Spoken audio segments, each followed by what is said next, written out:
What is going on, everyone? In today's video I'm going to show you how to change the ratio of your videos in Capcut.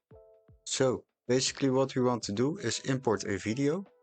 Now you can choose a video of whatever you want. So basically select one which is preferred. Now you have imported the video and you can drag it to the timeline. Now your video is edited. But what we want to do, we want to change the aspect ratio in your CapCut. So basically what we will do is resize the video to another screen size. Click on ratio and now select the preferred ratio size. Let's say we want to make a story for Instagram or something, or a reel.